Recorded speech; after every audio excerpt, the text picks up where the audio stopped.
विद्यार्थी मित्रांनो, एकात्मिक पाठ्यपुस्तक बालभारती या पाठ्यपुस्तकाचा दिवाळीच्या सुट्ट्यानंतर आपण भाग 3 सुरू करत आहोत. विषय आहे मराठी. पाठ 14वा मिठाचा शोध. या पाठाचा स्वाध्याय आता आपण सोडवणार आहोत. प्रश्न पहिला, एका वाक्यात उत्तरे लिहा. 1. पूर्वीच्या काळी माणूस कोठे राहत असे? उत्तर, पूर्वीच्या काळी माणूस जंगलामध्ये गुहेत राहत असे. 2. आदिमानवाने हरणांच्या कोणत्या गोष्टीचे खूप दिवस निरीक्षण केले? उत्तर, हरणे ठराविक जागी एका झाडाच्या बुंद्यापाशी असलेल्या दगडांना चाटतात या गोष्टीचे त्याने खूप दिवस निरीक्षण केले. 3. खनिज मिठाला आपण काय म्हणतो? उत्तर, खनिज मिठाला आपण सैंधव मीठ असे म्हणतो. 4. माणसाने समुद्राचे पाणी कशात साठवले? उत्तर, माणसाने समुद्राचे पाणी किनाऱ्यापासून जरा लांब एका खड्ड्यात साठवले. प्रश्न दुसरा, गाळलेल्या जागी योग्य शब्द लिहा. त्यात 1. बरेच दिवस त्यानं या गोष्टीचं डॅश डॅश केलं, त्याला खूप वाटलं. निरीक्षण केलं, आश्चर्य वाटलं. कंदमुळं खाताना रोज थोडा डॅश डॅश चाटू लागला, दगड चाटू लागला. ई. त्याला दिसली एक वेगळ्या प्रकारची डॅश डॅश माती. ई. ते पाणी त्याच्या डॅश डॅश नेणंही त्याला शक्य होत नव्हतं गुहेपर्यंत. प्रश्न तिसरा, का ते सांगा. अ. आदिमानवाने दगड चाटून पाहिला. कारण काही हरणे एका झाडाच्या बुंद्याशी असलेला दगड चाटताना आदिमानवाने पाहिले होते, म्हणून कुतूहलाने त्याने सुद्धा दगड चाटून पाहिला. आ. समुद्राचे पाणी आदिमानवाच्या हातापायांना झोंबू लागले. कारण आदिमानवाच्या हातापायांना दगडे झाडेझुडपे खरचटून जखमा झालेल्या होत्या. त्यात समुद्राचे मिठाचे खारट पाणी गेल्याने त्याच्या हातापायांना झोंबू लागले. समुद्र किनाऱ्यावर आदिमानवाने लांब खड्डा खणला. कारण त्याला समुद्राचे पाणी त्यात साठवायचे होते, म्हणून त्याने समुद्र किनाऱ्यावर लांब खड्डा खणला. प्रश्न चौथा, तुमचे अनुभव लक्षात घेऊन सारणीत योग्य नावे लिहा. आता यात आपण 3 रकाने करत आहोत.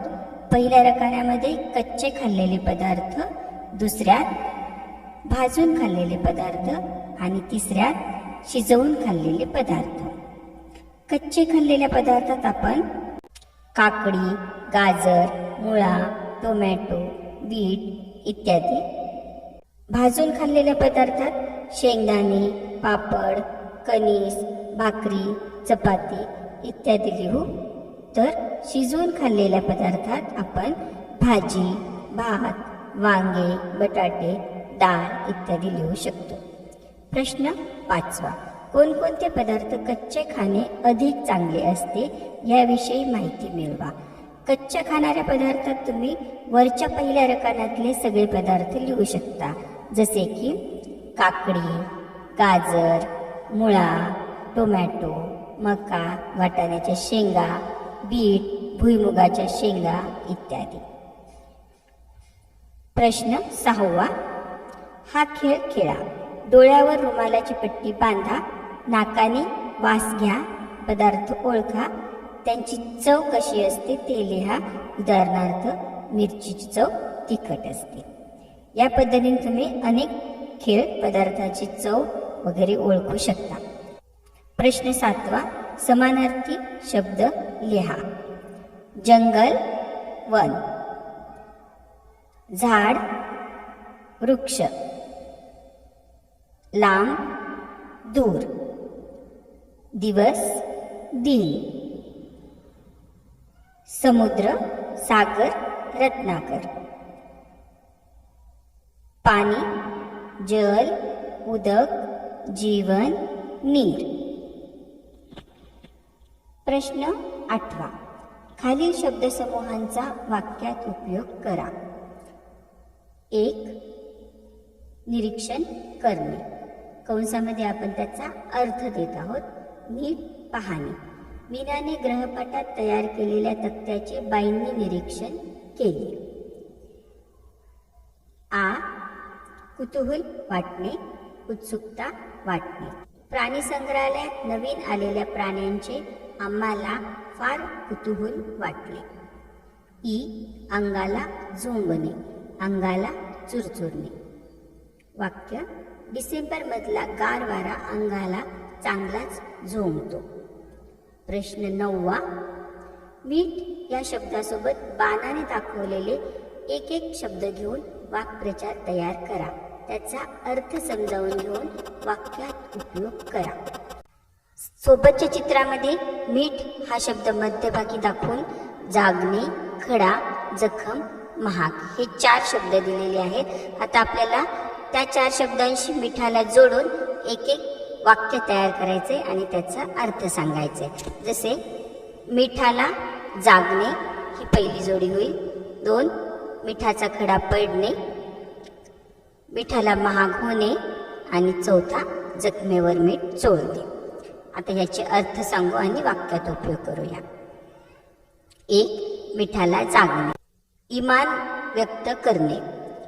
वाक्य. माणसाने नेहमी खाल्लेल्या मिठाला जागावे. 2. मिठाचा खडा पडणे. अर्थ. एखादे काम बिघडणे. पावसामुळे आमच्या सहलीच्या आनंदात मिठाचा खडा पडला. 3. मिठाला महाग होणे. अर्थ. अत्यंत दारिद्र्य येणे.